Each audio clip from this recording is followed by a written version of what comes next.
So there I was, scrolling on VGC Twitter, enjoying my life, when suddenly, I saw this tweet appear in front of me. Needless to say, I was shocked. So look, the first option is you can either move me up with that list. Second option is best of 3 me, like right now for that spot. Damn.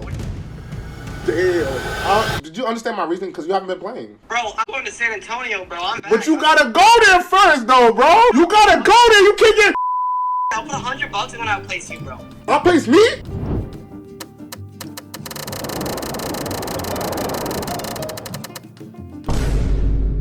So after outplacing Lorcy, we decided to settle it like men, through fighting with our fists. Just kidding, we played a game of Pokémon. So basically, this is what's going on. So we're gonna play 3 best-of-3 sets. All teams are from Reg F. First to 2 wins. We're still gonna play all 3 sets. If Brady beats me 3-0, he beats me 3-0. If I beat Brady 2-0, whatever, we're still gonna play that last set. As you guys know, me and Brady have a very deep past in Pokemon. I think, how long we know each other? Shoot, I think we met in like 16. Oh, 16 was the first time I played up against you. I hacked you out so badly. Yeah, so, I remember that set. I remember that set. It was at a PC, right? Yeah. Yeah, it was so bad. Like I said, we take donations. I forgot what year, one of these years, we take donations, you know what I mean? So, top 8, you know what I'm trying to say? I think I 2-0'd you too. It was a pretty convincing set. Okay, for what it's worth, bro, I'm not gonna lie, you played really bad. But like, you still beat me though, so GG, bro. I mean, I played worse. You played worse, Alright, like, obviously I played worse. I had like one win con going for like a double protect, and like I could like protect the ally. You just went for the ally like every time. I was like, wait, what is he doing? He wants to lose, but I wouldn't lose more, I guess. I don't recall, but I'm ready whenever you are. Let's just transition into the game. I think this must be the booster energy flutter, right? And so not going to be locked into a move, but still able to throw out some pretty decent damage. Absolutely. Iron Hand's still in a position where it doesn't really have to terrastalize if it doesn't want to. I mean, I'd say if it was Specs Flutter Mane, it would probably be more pressured to be, have to terrastalize in order to take a hit from Flutter Mane, and obviously Chen Pao, like, you can tear out of its ability to hit you with Icicle Crash. But okay, so we're seeing some different leads now. We have Incineroar and Urshifu going up against Orsi's lead of Landorus and Iron Hand. So Landorus getting the Intimidate down on both of these physical attackers. Urshifu not minding it as much as Incineroar, but Intimidate coming down onto both of Lorcy's physical attackers, being the Landorus and the Iron Hands. And of course, like, this is a very interesting position because, like we said in team preview going in, Fake Out is everywhere. So now it's a matter of speeds. Incin, usually in this matchup, will have the speed over Iron Hands, and so Urshifu could potentially do a lot of damage here, but you do have to worry about, okay, if Lorcy opts not to and just go for some damage, like maybe a Drain Punch or even Volt Switch or even Wild Charge, you have a lot more freedom to kind of switch around. Well, meanwhile, Lando, it can still do damage, but with a -1, it really just wants to reposition. Now, if Wellspring Ogerpon is in the back, that helps a lot here, but very interesting turn because we know, a distinct slight advantage of Fake Out is on one side rather than the other.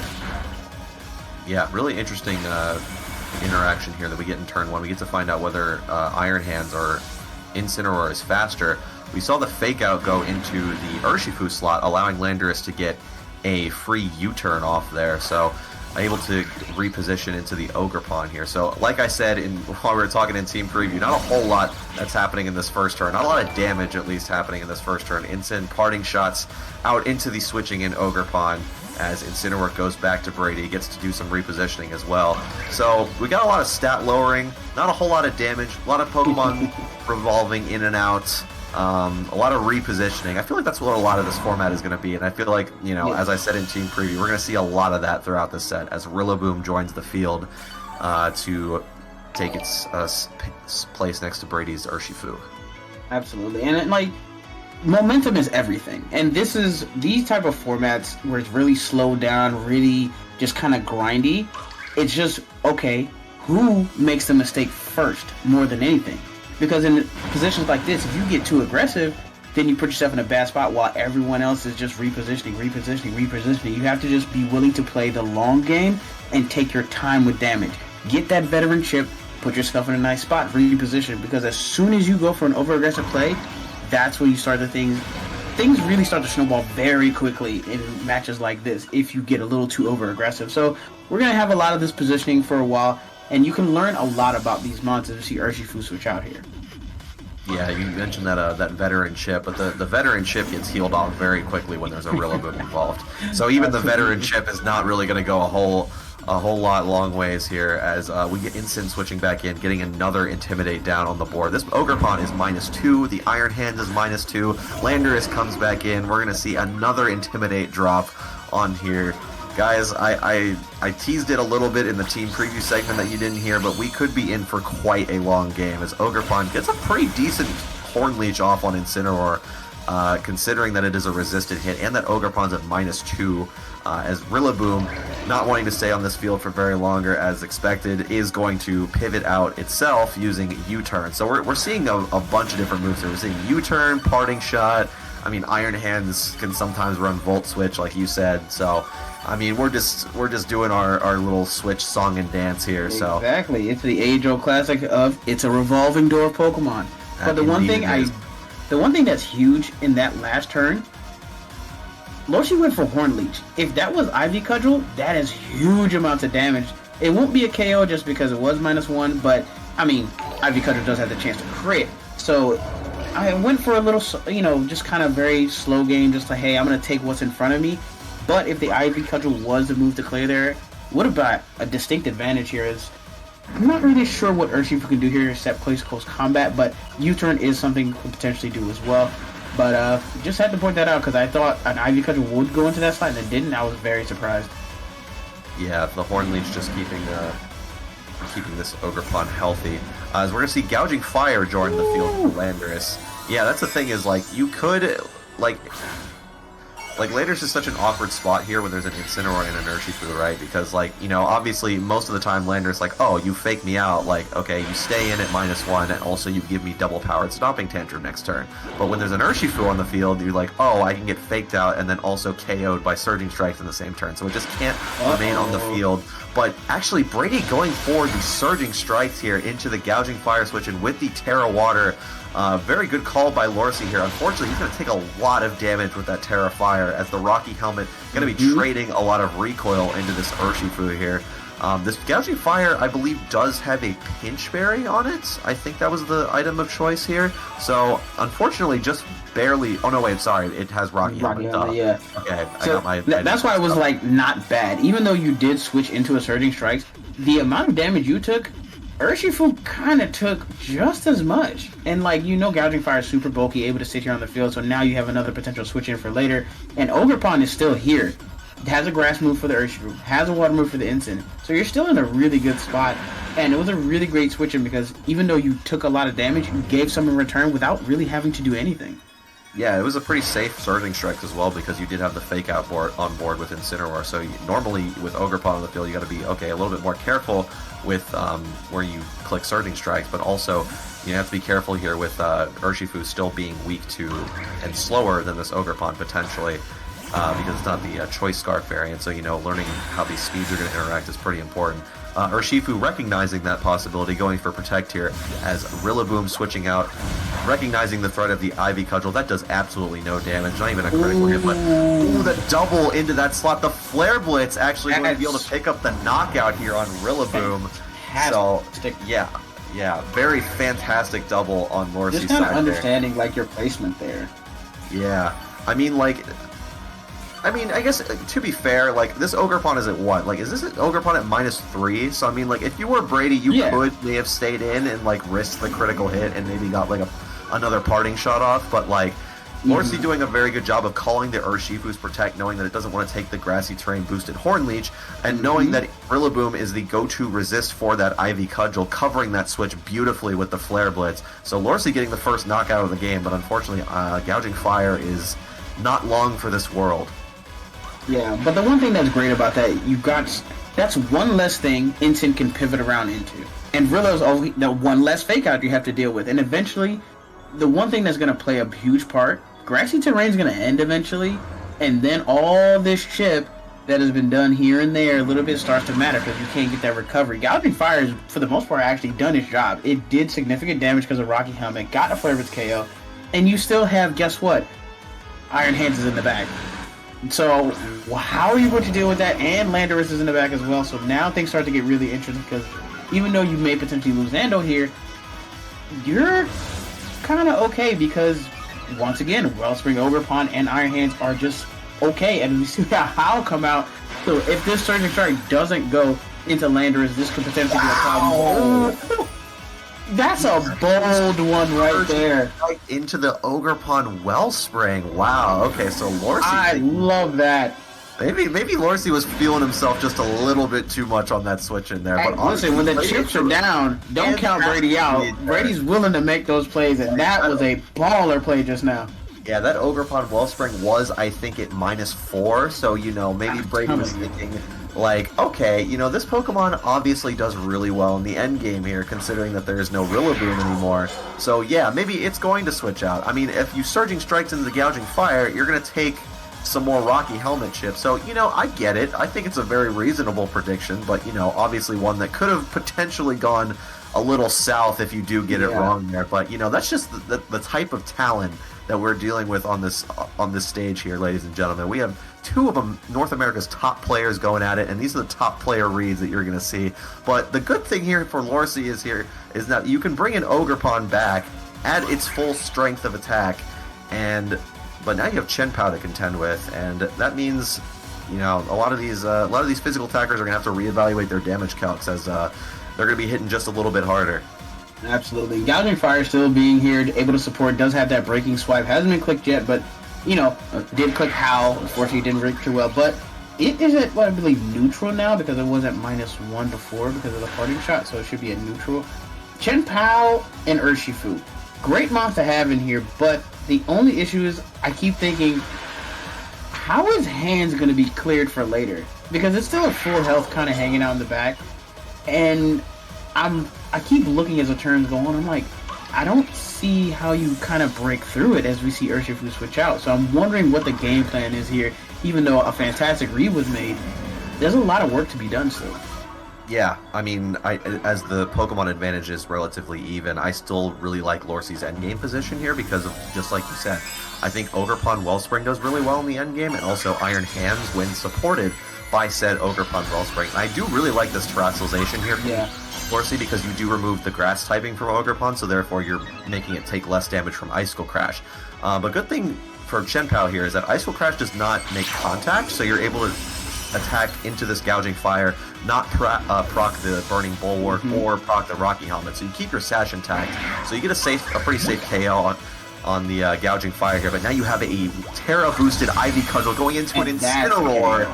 And that is an easy KO. The Intimidate, not even going to be a factor there. Incineroar just drops. So just like that, we're in that endgame position that we were talking about. We have Iron Hands with a Fake Out active. Lorcy, interestingly enough, does not have a Fake Out active for the rest of this turn. Not really going to matter because, Double Protect is a play that you could just go for here. But, yeah, I'm really liking this endgame for Lorcy. You have your Terrestrialized Ogerpon able to just eat any hit from either of these two. Pretty sure Ogerpon will just be able to comfortably outspeed the Urshifu. I guess you do have to be a little bit careful here with Chien-Pao because, these Sucker Punches could be hitting. Also, Icicle Crash Flinch. Icicle Crash, yeah. There's a lot that can go wrong.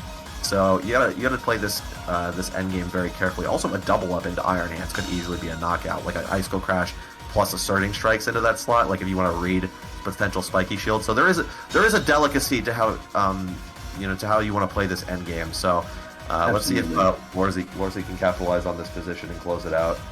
I think targeting is so important here, and honestly, yeah, it does really. Like, it was bound to happen. Like, there's nothing else there.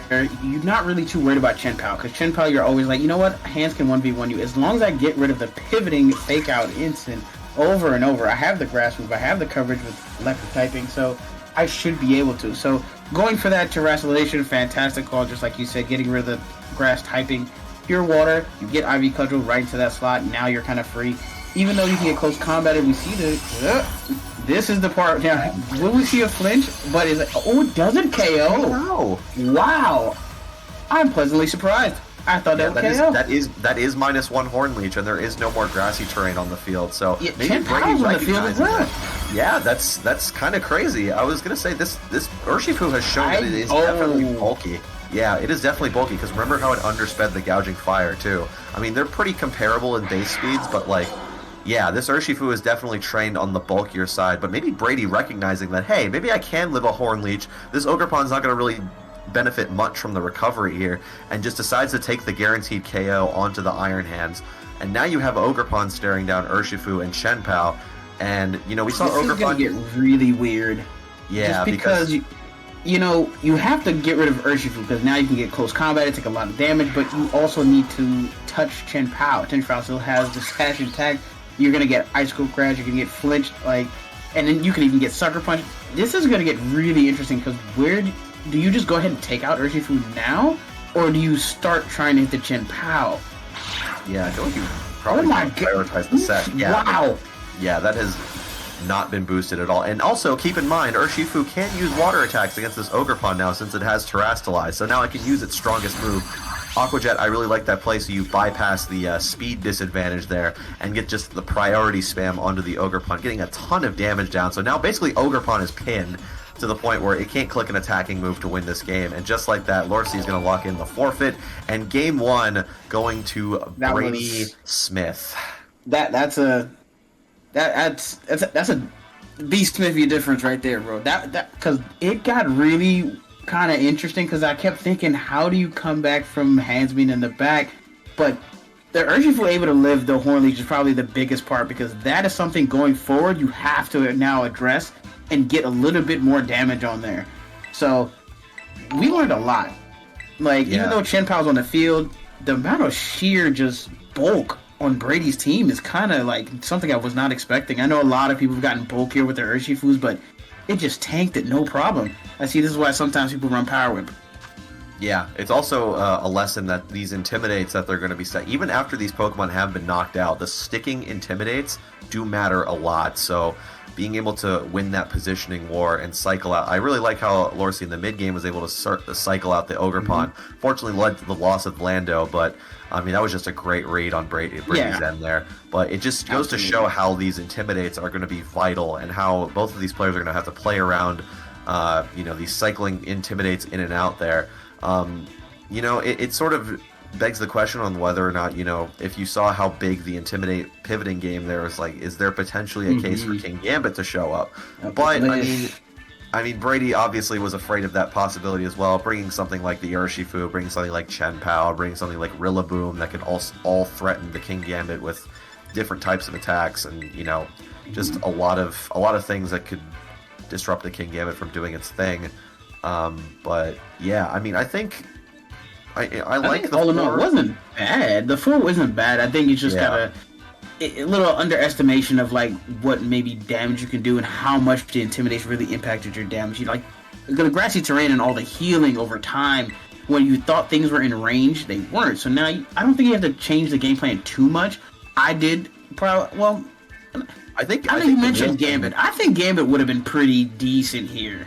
Like, honestly, because it stops immediately, Yeah, I think the thing you reevaluate the most is the Terra selection, because I think, honestly, maybe the Terrastalization on Ogerpon was a little premature, because I think in that endgame, if you were still able to Terrastalize, you could have Terrastalized Iron Hands and made it survive the Surging Strike Icicle Crash combination, so...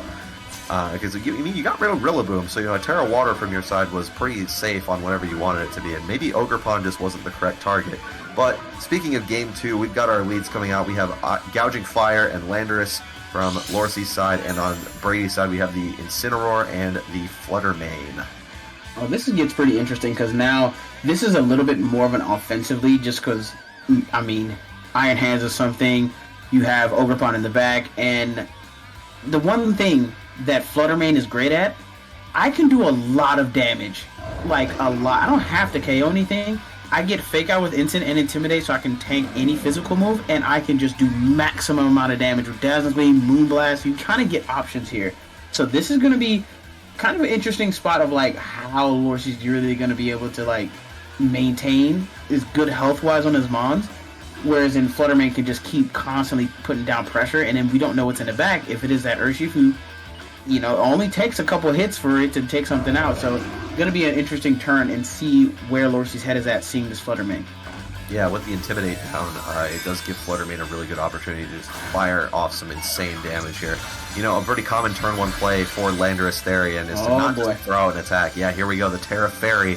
The common turn 1 play for Landorus is usually not to throw out damage straight away, and usually is a positioning turn here, but Brady goes for the fake out onto the Landorus. Landorus flinches, and Fluttermane goes for the Moonblast. I think he's going into Lando. That's going to be a KO. It's going to be an easy knockout for Fluttermane. So just as easily as Landorus was taken off the field in Game 1, it's immediately taken off the field in Game 2. Gouging Fire goes for the Flare Blitz into Fluttermane. Does a good amount of damage, but of course severely hindered by that Intimidate. So not quite the trade Lorcy was probably looking for that turn, but with this kind of lead, I mean, Fluttermane, Terra Fairy, Moonblast, there was a lot of potential for it to just get a knockout on turn 1.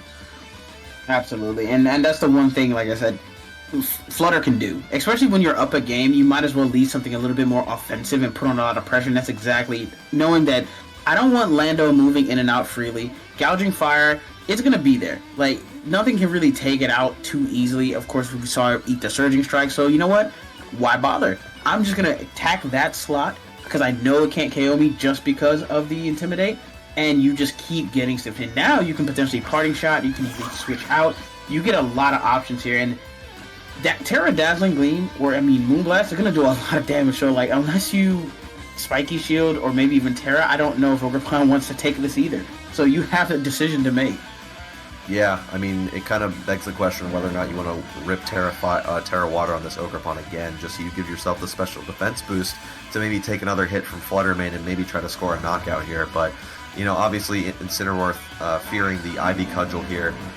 You know, Lorcy does have a very similar play that he could go for this turn, as the Flare Blitz and Ivy Cudgel into that slot is rather free, especially if you do Terrastalize, because that's a free knockout on the Incineroar. But of course, we do have to keep in mind that, oh yeah, Incineroar just going to stay on the field here. Fluttermane just going to be the fastest thing on the field. Fire off a Terra Fairy. A ton of damage into Gouging Fire as Ogerpon's Ivy Cudgel goes into the Incineroar. That's going to be a clean knockout. No need for the critical hit there as Incineroar gets taken off the field, and Gouging Fire going to be able to get at least one more move off before it gets KO'd here, but a Howl coming off here going to boost its own attack and also this Ogerpon's attack. So suddenly Ogerpon going to be canceling out an eventual Intimidate. Well, actually, Incineroar is gone, so it doesn't even have to deal with Intimidate now. It's going to be just left at -1 attack, or +1 attack, if it wants to remain in this game. But Rillaboom comes back in. With this Gouging Fire at such low health, Rillaboom feels like it's in a pretty good spot right now.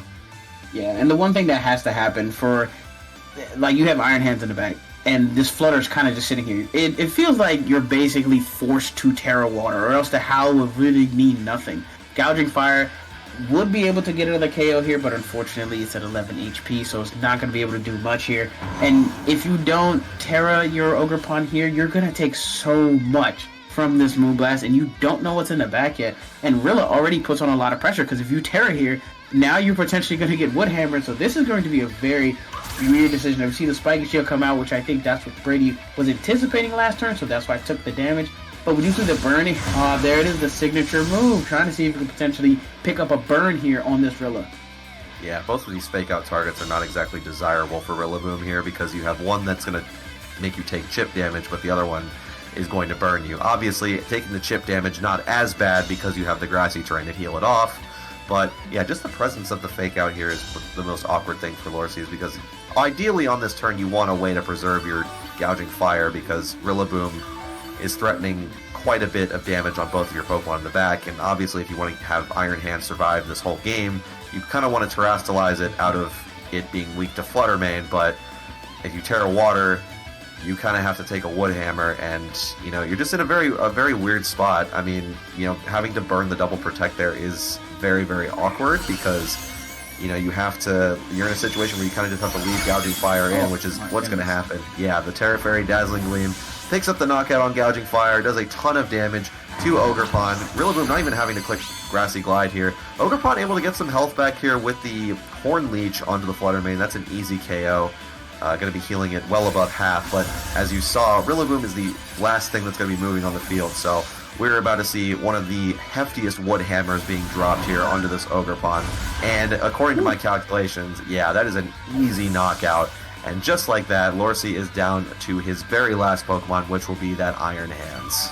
Yeah, it's just a tough go. Just being up game one, Brady deciding, you know what, I'm going to kind of step on the gas, and Flutter this is what Flutter can do.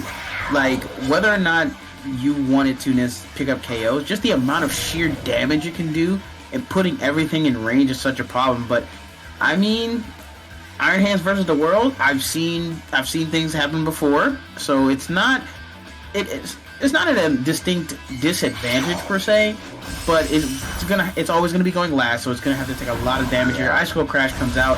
This is gonna do a hefty amount, and this Wood Hammer might be enough. I'm not gonna lie, and yes, it is. Because, you know, you have the Sword of Ruin, and of course your grassy terrain boosted, and unfortunately, Lorcy will go down in set 1 of our best of 3 out of 3 sets of Regulation F. So let me go ahead and give you guys a payout for those yo. Right now, Brady just won 2-0, so Brady is up 1-0 in the sets, and we're gonna move on to our next set. But a really well played game, and yeah, I mean, you think Gambit was the call? I low-key like Gambit because Instant was a problem. Yeah, you do only have one Intimidate to contend with, too. I mean, like, the thing is, there's so much that can threaten King Gambit, and you're kind of forced in a position where it kind of has to terrestrialize if it doesn't want to take, you know, a super effective Flare Blitz, or a Close Combat, or a Sacred Sword. But then, if you Terra it way too early in the game, you kind of leave it as Chen Pao food for the back, because this is a Terra Dragon. Oh, wait, no, this one was Terra Poison, I think.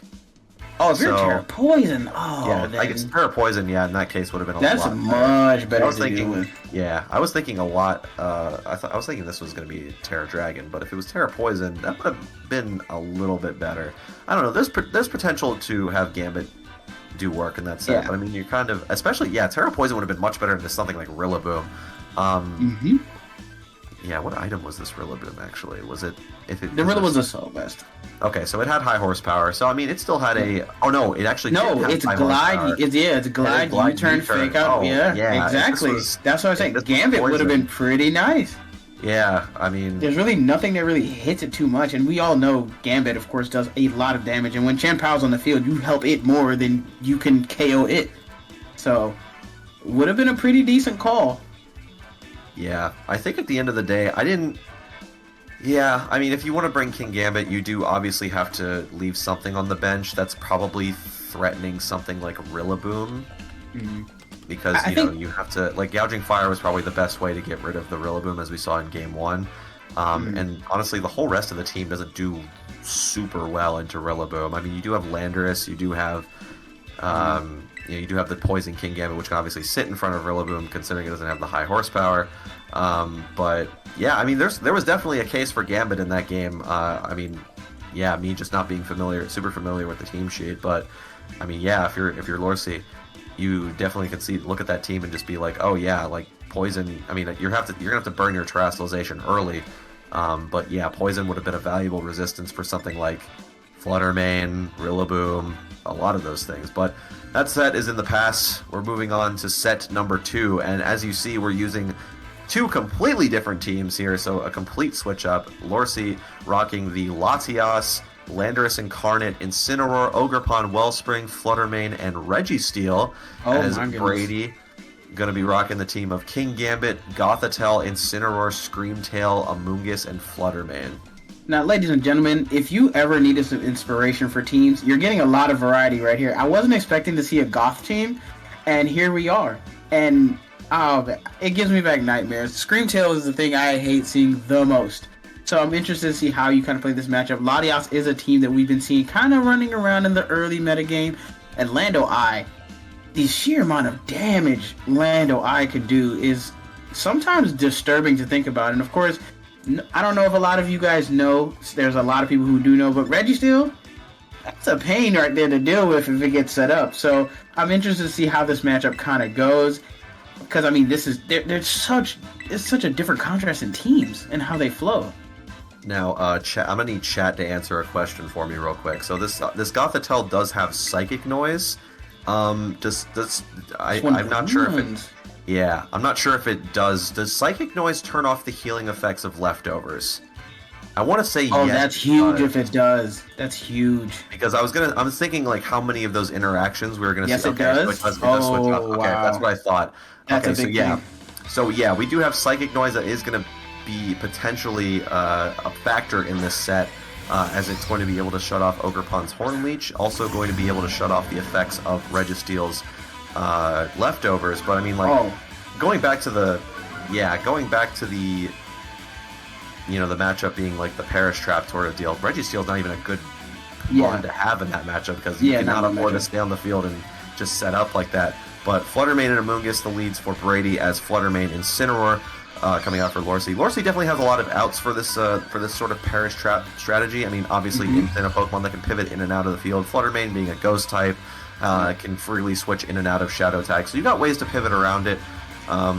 But yeah, I mean, you just have another turn here where you have Incineroar plus another big damage dealer Mon.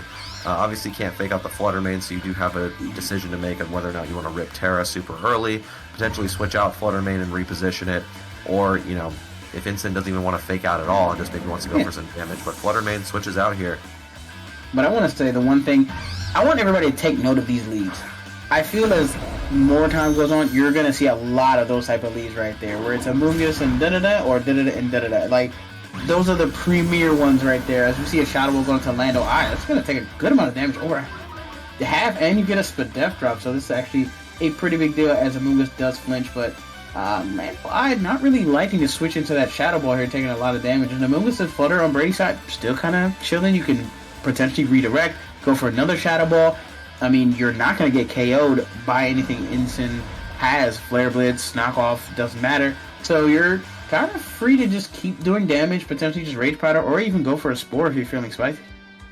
Yeah, that's the thing about Brady's board in that first turn, is that with Lorcy, you know, you kind of have to... Okay, you're kind of forced to have to click Fake Out into this board because you do want to stop Amoonguss from just getting a free Spore off, but in return, you're kind of exchanging the fact that Fluttermane has a free Shadow Ball that it can fire off in your team, so...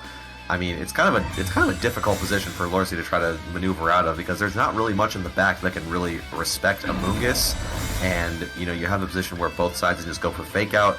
Brady burning the Fake Out onto the Landorus as Parting Shot comes out into the Amoonguss slot, not even needing to be redirected by Rage Powder.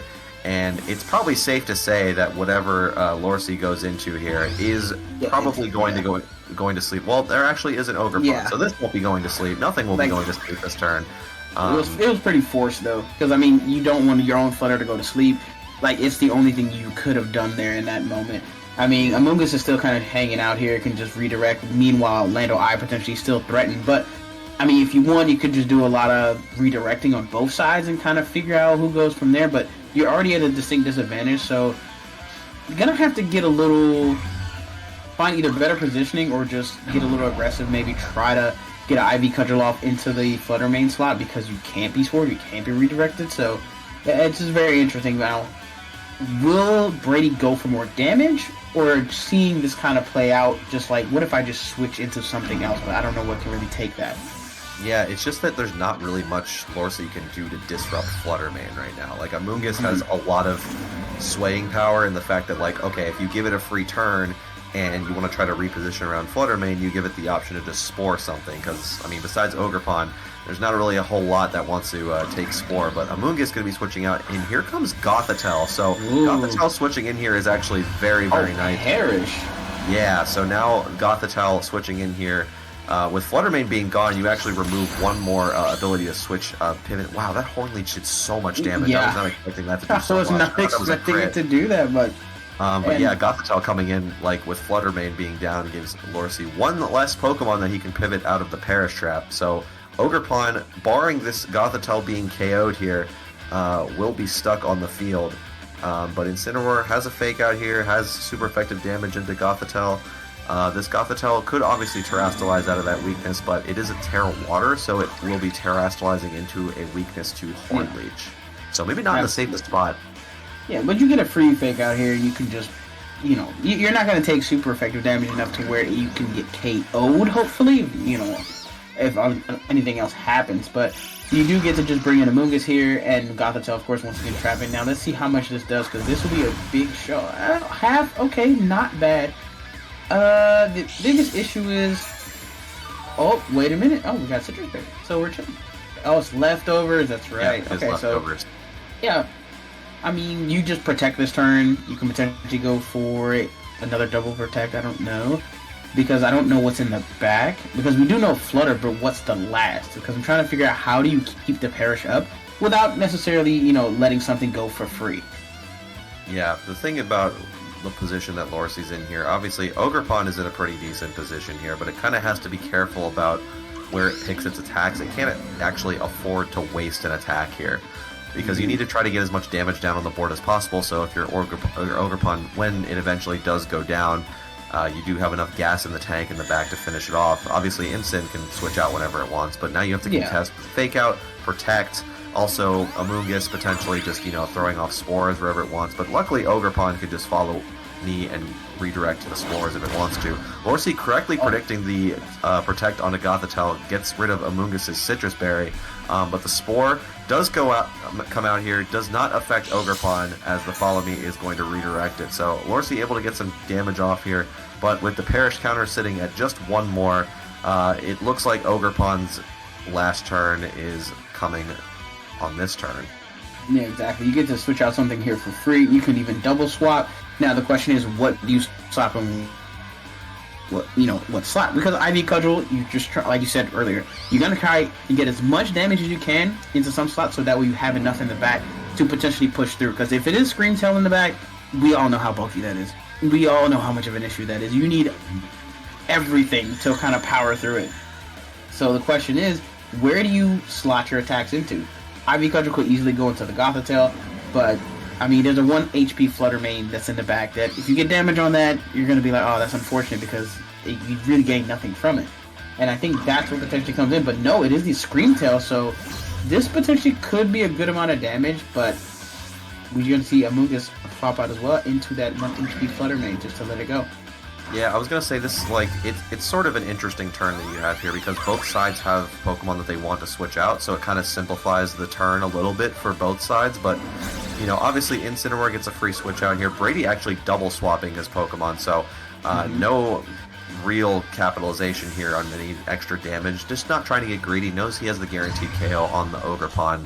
And Incineroar obviously going to be switching out. Amoonguss not having his Citrus Berry anymore, obviously, understandably, probably wants to get some more HP back. Has a pretty safe turn, considering Ogerpon is probably still pretty scared of Amoonguss staying in and, you know, possibly firing off another Spore off.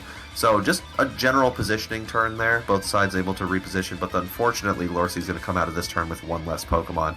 And now we're sort of back in a situation where Flutter Mane plus a disruptive Pokemon is on the field, and even though Flutter Mane is sitting at a modest, you know, like 2 HP, it still has the potential to give some problems here, depending on what Scream Tail decides to offer to this board. But Flutter Mane on Lorcy's side coming in here, as Ogerpon's Perish count falls to 0, it faints, and now Lorcy will have the option to bring in another Pokemon. Incineroar maybe to get a Fake Out. Landorus not really liking this position either, considering that, you know, it had to take a massive Shadow Ball earlier. Yeah, but now Incineroar, you know, you really want to bring in Incineroar to have the Fake Out pressure online, but Scream Tail does have Encore, so you don't want to put yourself in a position where, like, okay, I'm locked into Fake Out, there's a Gothitelle in the back, and you kind of don't want to get trapped. But then Landorus, if you bring in Landorus here, you're not really going to get an attack off because of how, like, outsped you are by the Flutter Mane. So it's a tough spot, not going to lie, it's a very tough spot. But I mean, the one thing, saving grace, this is Specs Flutter Mane. You can get off as much damage as possible. Now, granted, Scream Tail's going to be able to tank most of it, but I mean, if you were going to have something to fire off with, it might as well be Flutter, because right now, you need as much damage as possible. That's why I was kind of surprised you decided to go for the Follow Me. I know Amoonguss was right there, but at that point, you're going to go down. I think damage was probably something that was a little bit more pressing, but we'll have to see how these turns play out. As we see Lando I switch out for Incineroar coming back out, potentially trying to bait something here, and let's see how much damage you could potentially do in this turn. Yeah, I do like the idea of potentially baiting Shadow Ball here, but also you do just have a Protect turn that you can go for. Just try and scout, see if there's any way, any sort of moves you can disable with Scream Tail. So, like, if Lorcy decided to click Shadow Ball there, you could have scouted try and disable the Shadow Ball. But Lorcy correctly seeing that potential goes for Dazzling Gleam. But also, actually, I'm saying all this not remembering that there's 2 Flutter Manes on the field. It's distracting. There's 2 different items on these Flutter Manes. this Flutter Mane being disabled actually is a huge Yeah, deal because it's locked yeah. in because it's locked in because of choice specs. And so Exactly. yeah, like you have a pretty free protect plus encore play, considering now you know that you're going to be able to lock your Lorcy's Flutter Mane into Dazzling Gleam, or lock it out of Dazzling Gleam, so it has to struggle. But Screamtail switches out here, free switch into Amoonguss, it seems, as Incineroar going to stay on the field here. Flutter Mane going for Shadow Ball on Brady's side, gets the not quite a one-hit KO on the Flutter Mane, but Flutter Mane kind of having to stay in it. Yeah, I think it goes down to struggle, so that's the problem here.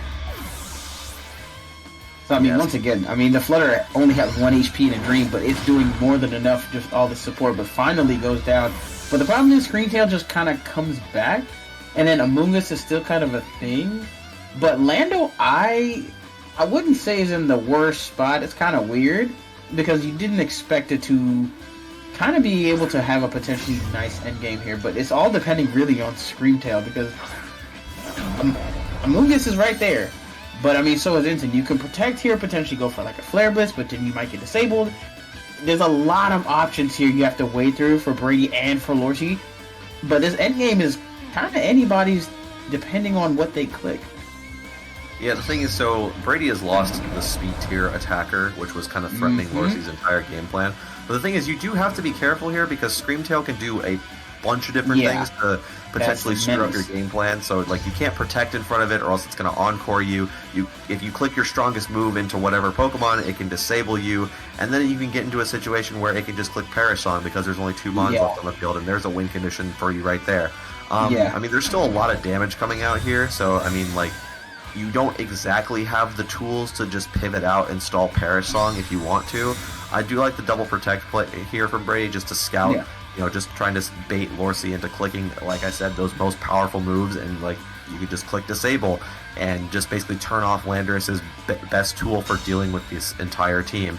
Also, probably Flare Blitz is another thing you could disable too, so Amoonguss is in an even better spot to sit on the field. But if you do go for a passive play like Substitute or something, you know, the sound-based move still goes through Substitute, so you'll still be hearing the Paris song. So, I mean, Brady has a lot of way to punish these like passive setup turns, so it'll be interesting to see how he predicts these turns going forward. But the Terrestrialization comes out from Brady's side is going to be on that Amoonguss. Okay. Yeah, I think this is probably one of his best Terra targets because, you know, you want Amoonguss to be on the field as much as possible, just so you can make sure you secure a good end game, so things don't get a little weird. Because if you can take this, then you're kind of good. As we do see the Parasong come out, so now it's just a matter of how much can I survive, and can Lorcy do enough damage through these next couple turns? As we do see the sub go up, which is actually kind of huge, because that means there's no damage coming out, only the Flare Blitz, but it tear it into a water type, so that is actually a really, really rough turn in my opinion, because you didn't get any damage, and now the Perish is up, so now it's just kind of like the countdown is on. If you don't get a KO, if you don't KO the rest of this team within the next couple turns, you cannot win. And Gothtail's still in the back with Fake Out. Yeah, that's the thing too, is like Substitute can be encored too, so like so I mean that was Lorcy just recognizing with the Perish song going up, there's not really much you can do there. It was a really tough end game. I mean, Landorus kind of had to put the team on its back there. I mean, you kind of it was just a tough go, because turn 1 having to take half from Shadow Ball on the switch in just really puts you behind the 8 ball. And then from there, okay, where can you switch in what? Amoonguss is still a problem. You have the faster Fake Out on Brady's side. It just, every time Lorcy would get into position, it was one of those, it's not a good position. I need to get a better position. But the problem is when Perish goes up, then you're kind of stuck, and you have to, the countdowns, it puts a lot of mental strain on you to try to make sure you click the right moves every time to put yourself in a good position to do damage, because if you can't do damage, you cannot win. Yeah, this is sort of how modern Perish plays, is that you're not necessarily trying to get the win con just by stalling out turns of Perish Song. What you're using Perish Song for is you're using Perish Song to not only trap your opponent in and sort of force plays to be like, okay, like I need to play defensive in front of like Fake Outs, or I need to be able to switch out, and you know, it kind of simplifies it, like, okay, this Pokemon's not staying in, but also just kind of trap and disrupt your opponent and get into situations where Pokemon like Flutter Mane can just put a bunch of damage down on the board, and basically just score all those knockouts, like it's tough. And like the cornerstone of this team is that Registeel. Like one of the best parts of the team is probably that Registeel, and it just does absolutely nothing in this matchup. So you're taking away basically a team slot from Lorsi, so that kind of simplifies Brady's game plan even more. So Lorsi's got some tough decisions to make. I mean, this is obviously we saw how annoying that Flutter Mane was. Just does a ton of damage, has a lot of staying power because of that focus sash, so it can take a hit and firing off an extra attack or get that crucial Perish Song off. And we saw how much damage Landorus took at the beginning part of the turn, so it's just threatened super early on. So you have to be so careful with your Pokemon's HP, and just have to be so careful with positioning here, because you don't just want your Ogerpon to just get stuck on the field again and become a free target for Perish Song. And I think the hardest part about it is not having the speed advantage. The speed advantage has been crucial here. Lando getting outspent, having to take a lot of damage. Like, look at Lorsi's team, everything is very nice and balanced, but it doesn't have speed. Even the Flutter Mane is bulky, its specs is meant to sit around and do as much damage as possible. But if you're getting outsped and kind of chunked, you're kind of losing the real heavy hitters in Lando, and Flutter. They're not able to do everything. Everything is more supportive. So it's going to be interesting, because right now Screamtail is the fastest thing. What can it really do? I don't know. Of course, Instance can trade fake outs. This might be just a repositioning, but you potentially... I don't know if you want to really test this Lando versus Screamtail, because, the whole Encore and all that is not necessarily the best spot to kind of mess around and find out, play stupid games, win stupid prizes. So this might be just potentially protect, and maybe I'll go into Ogerpon and then do follow me from there. That might be a little easier, and so he doesn't have to take potentially a lot of damage or get locked into something with Lando I. Yeah, it's a tough spot for sure, because Brady's team sort of forces the passive moves, but it also punishes them super hard. Like you can't really go for your active moves because you have disable on the board, and then you can't go for your passive moves because you have encore on the board. But Brady just went straight for the Perish Song, switching in Gothitelle here, just expecting Lorsi would not pivot any of his Pokemon out. I mean, luckily Instinct can still get out of here, but I mean, there's a possibility. That's huge. That double into the Incineroar actually there, covering a very big switch into Gothitelle. So the Perish Song almost being a non-factor here, as Lorsi's Pokemon will not be trapped for the rest of the game, so he has free reign to pivot, which is really good for him, because we saw that the 4 Pokemon that Brady brought in Game 1 weren't really dealing a lot of damage outside of Flutter Mane. I mean, Screamtail has literally no damaging moves on its moveset. Amoonguss is Amoonguss. And you probably have Flutter Mane in the back, which is probably your only thing, and Flutter Mane is not choice specs, so its damage output is significantly less. So, I mean, getting the KO on that Gothitelle was huge for Lorsi, but I think the next big obstacle on your way is going to be that Screamtail.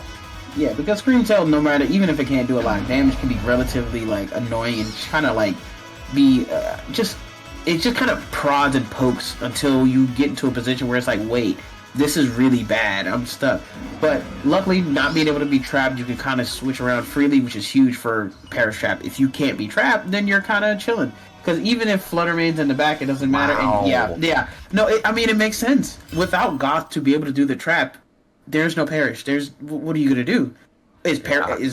Flutter Mane is a sash, so it's not gonna be able to KO Incin if it gets into any position where it's in a 1v1 scenario. And then you can just hit it twice because it's focus sash. There's no staying power. It does good damage, but not great damage. You have infinite amount of possibilities without Gothitelle now, so it makes sense.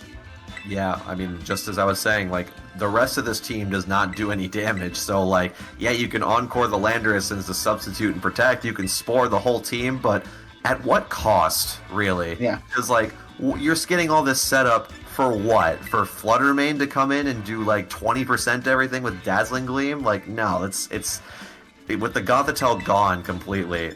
You just have no Perish Song just becomes a non-factor anymore either. So the whole strategy kind of just goes out the window. It makes you think if Brady's thinking to himself, maybe I need some sort of damage output in case Lorsi decides to make a read and just completely just axes my Gothitelle on turn 2. What is the game plan from there? I mean, Lando I does a pretty good job of just kind of tearing through this team, because Incineroar kind of one of your Absolutely. big pivoting pieces, and if you catch Incineroar in on an Earth Power, then like that thing's just gone. And Gothitelle, as you saw, like okay, yeah, you could easily just double a slot that's not protecting or you think is switching out, and then like Earth Power plus knockoff probably claims like a majority of the team like upon switching. Yeah. So like Nothing you really likes it at all. yeah, you got to be really careful because I think what we kind of missed out in the first game is that like Landorus Incarnate kind of took a lot of damage, and so in front of Fluttermane, like it wasn't able to do its thing because it was being pressured by Shadow Ball the whole time. With Fluttermane not in the picture, that in that second game, Landorus was at full health and able to just throw off moves, and we saw what it was able to do in a This good is position. interesting. Yeah, I now you have a like this super- lead here for Yeah, we have a Morty, because now it's like, super- I'm going to go really offensive, and let's see if you can handle this, because even if you go for Perish, like, these two heavy hitters, and of course Fluttermane can just switch out freely even if Goth comes back, you just consistently put on a lot of pressure, a lot of damage, and you're forcing Screamtail to come in like, yeah, you're going to disable one thing, that's fine, but there's two things that can hit you. You have to pick one. Pick your poison. I can go either way. Yeah, like you have the most like passive lead of all time going up against the most like damaging, high damage hitting lead of all time. So, but I mean, we also saw in the first game how hard Fluttermane can be stopped by this Screamtail by just, locking itself into a move on double protect, and then Screamtail kind of just clicks Encore and traps Fluttermane in. But Lorcy, recognizing that, not making the same mistake twice, goes into Ogerpon as Amoonguss switches out on Brady's side as this goes into the Gothitelle. So Brady potentially going for another turn 1 Perish play, potentially just calling Lorcy out to not stay in with Fluttermane, just clicking the turn 1 Perish song again, and once again has two targets that are, two targets on the field that cannot switch out from Gothitelle's Perish Trap under any circumstance. And now there's an active fake out on the board. Landorus is behind a substitute. Still hears the Perish song. Doesn't make a difference. Landorus still hears the Perish song. And so now you're basically in an ideal position here. But I mean, Landorus. This is a weird spot. Yeah, because you can encore the Landorus too. Yeah, but you have to like follow me. You have to protect this turn basically, because or else, you're gonna get faked out and then you're gonna get encore. So this is a free turn of Perish, and you get to kind of just chill. Fake out, yeah, exactly, and encore is supposed to go right into the sub, and it doesn't. So it's another free turn. So now, what do? You're gonna follow me. You're gonna like, and the problem is I know I doesn't KO anything here. So no matter what, I think he's stuck and he has to let this go. So your main objective now, do as much damage as physically possible, or else you're really going to be in a tough spot if you don't put a lot of damage on this Screamtail or this Gothitelle. Yeah, the problem is you're kind of last game it did half. Yeah, you're kind of forced into clicking Follow Me, which is like obviously going to get encored. So like Ogerpon basically gets to do nothing. So Landorus, you are in a situation. This Landorus almost really really just wants to be in a. You really want Sandsteer on this position here because you just have nothing but single target moves. Yeah. So you just. If you did have the double ground, you could at least do manageable damage into both at the same time. But yeah, having only single target moves puts you in like a bind where you have to kind of always pick something, and the turns are clicking down. Yeah, you gotta call protects correctly. But Screamtail are gonna be switching out for the Amoonguss here, so now you're just in the situation Brady's in where you're just gonna be pivoting in and out here. As Lorcy going to terrestrialize the Landorus here, so going to be turning into the Poison type. This does make it weak to Gothitelle, but I mean it's behind a sub. It can take a hit at least a little bit, and it makes Sludge Bomb like a not really a crazy bad move if you want to if it's the ends up being the only attacking move you can click. Gothitelle goes for protect there. Ogerpon goes for the follow me obviously to redirect, but now Screamtail switches out. This is going to be a free Sludge Bomb here from Landorus into that slot. This will still do a pretty decent damage to Amoonguss as it takes like almost 75% upon switch in. So that's the kind of the thing is about this matchup here is that you kind of let Landorus set up a sub, but now you have Lorcy was able to put himself in a position where Ogerpon was able to redirect and kind of redirect all of Screamtail shenanigans away from it, and now you're kind of in a position where you're giving Landorus free turns, and now that it's behind a substitute, that means it's immune to Spore, so you can't exactly really disrupt it, and if you redirect an attack into an Amoonguss, Earth Power is going to KO it from that range. So Yeah. Brady possibly maneuvering himself into a bit of an awkward position here, as Lorcy correctly calls the protect on the Amoonguss and actually sludge bombs the Gothitelle. And as we saw earlier, the Ogerpon, it was never encored into Follow Me, so you just get a free double up onto the Gothitelle, and just like that, Lorcy has eliminated the Shadow Tag user once again on that turn, but unfortunately is going to lose 2 Pokemon because of it. So that's the thing, is that, like, so surprised. yeah, it's like you had a position, like you were able to maneuver yourself into a position where you had 2 Pokemon capable of doing damage on the field, but the problem is you took way too many turns to get something going there. And like the thing is, when you have Protects involved in just a single target move, like you just don't have enough turns to be able to position yourself this is in a way. so. Yeah. Not only, this is tough because I just looked at what was in the back. I'm like, oh yeah, it's specs. You get encored, you get disabled, like you perish. There's almost I don't know how you get out of this, because Screamtail and Amoonguss is kind of like, yeah, I can just redirect. I can go for. You can get encored. You can get disabled. Like, he has to pick something here. Nothing's gonna KO. Okay, disable. Now you struggle, and then you just faked out. Or if you don't go for fake out, I just click encore again. Like, this is. You never like to say never, but I'm not seeing the light at the end of the tunnel right now. So this is kind of interesting. I'm not sure where you can go from here. Yeah, I mean, you're kind of in a similar situation where if you're Brady, you can just click double protect here, bait out Flutter Mane's move, click encore the next turn. Terra is still available from Brady's side, so you can Terrastalize out of your fire weakness, so you can take a Flare Blitz or a Sludge Bomb. And this Incineroar is not carrying safety goggles, so you can easily take a hit if you want to, and then just put Incineroar to sleep. But Brady definitely has the ability to switch out one of his Pokemon, but also does not decide to protect here, which is very, very interesting. I mean, if Lorcy just decided to click an attack there into either one of these Pokemon, I mean, it could have been Curtains for one of them at least, but the Icy Wind here actually going to put the disable on Icy Wind, so, I mean, you're still in a pretty similar situation where... Oh my gosh, that did so much. Yeah, you knock off the choice. Yeah, that's crazy. No, it's a gamer play. You take a lot of damage, but it makes sense. The only issue is Fluttermane's still faster. The opposing Flutter is faster, so that's the problem. So the opposing Fluttermane, which we've seen before, is faster. You click any move, and yeah, it's kind of like you're stuck. I mean, that play was. I mean, I'll give it to him. It was a play though. It was cute. It was cute, and you do get the Icy Wind off. So you do. Wait a minute. Oh wait, this Fluttermane just switched into Icy Wind. So Lorcy's is actually faster. But I mean, you could also just bring the Amoonguss back in, and then also like. Yeah, so I mean, there's still some counterplay that can happen. Like Amoonguss being in the back, and then you just kind of sit here. But no protect from Brady's side.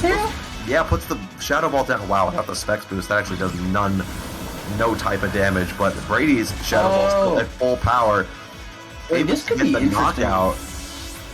If Incin can pull this, is it weird? Oh, there goes the Perish. Yeah, there's the Perish song. Who do you go for the KO here? I think you have to kill the Screamtail and then you go for the Flutter? Because the Amoonguss comes in, you can protect that first turn. Then the next turn, you Flare Blitz again. I think Lorcy's only out here is knockoff crit into the Amoonguss. Yes or no? Because you need the knockoff crit.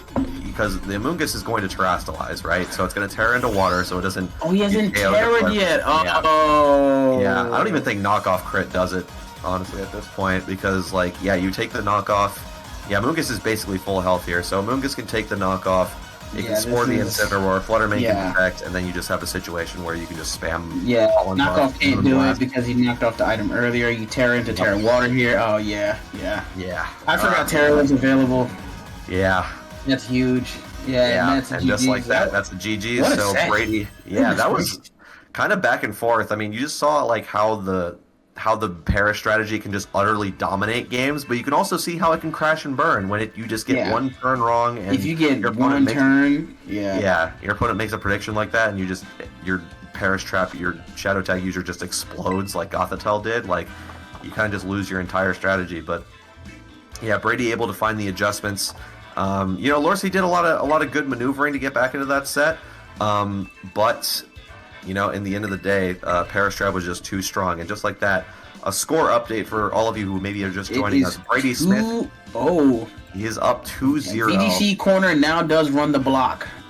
Yeah, Big Boss in charge. It went from B tier to S tier real quick. Yeah, so, really amending the tier list placement for sure. We're gonna have to get another one of those streams real soon. So we're waiting on our next, of course, OTS, and we'll see, as you can see, Raging Bolt and Orlando Eye is back. Of course, a favorite of everyone. But Raging Bolt is one of those things we talked about way earlier before the stream started. So I'm interested in this set. I think this looks like the Combine set, because with Amoonguss there, Lando and Flutter, this looks like the quintessential, like, I can just lead Amoonguss and, Raging Bolt into Torn Urshifu, into a lot of things, and just kind of do what I want. As we see the OTS coming out from Brady, and it's going to be Torn Urshifu. Would you look at that? Yeah, Brady bringing back the old classic here, the Tornadus and Urshifu, featuring some pretty standard Pokemon. I think this is going to be a good game to show off for this game, because you have the sort of battle of standard Pokemon here. You have the Tornadus Urshifu combination, and then you also have one of the newcomers to the sort of standard balance team, which is going to be that Raging Bolt. And then you have your old classics, you have your Incineroars, you have your Rillabooms, you have your Fluttermanes. So it's just going to be a good old-fashioned early Regulation F game of VGC here. And despite, the fact that the set score is 2-0 Brady, we still got another set for you all. So there is a chance that Lorsi could put a point on the board here, just for posterity's sake. Or Brady could take the clean sweep, and at that point, I think I would demand a public apology. 2-1 looks better than the 3-0. 2-1 looks way better than 3-0. So go ahead and get that dub if you can. Oh, of course. You got to make the score look respectable. Exactly. So, ladies and gentlemen, for our final set, we do have, of course, predictions running on all three. So we go ahead and win some more points. Right now, everybody who's been betting on Brady been coming up. They say always bet on black, but not in this case. We do have the open team sheets for you in the chat as well, so everybody go ahead and take a look if you want to get some inspiration as we see this set go down. So, yeah, Torn Urshifu versus Raging Bolt. I'm not sure how this goes. Set. Yeah, this is a Combine set for sure. Now, the only thing here is there's no Intimidate. So, but there's Intimidate, but like, Ensign here, I don't like Ensign here versus Double Genie and Urshifu. I don't think it has many. It's not really flexible here. You're gonna have to like get in, get out hard switch, because if you just leave yourself in one time, potentially you can potentially get KO'd. So this is kind of a weird spot. But if anybody can do it, it's Ensign.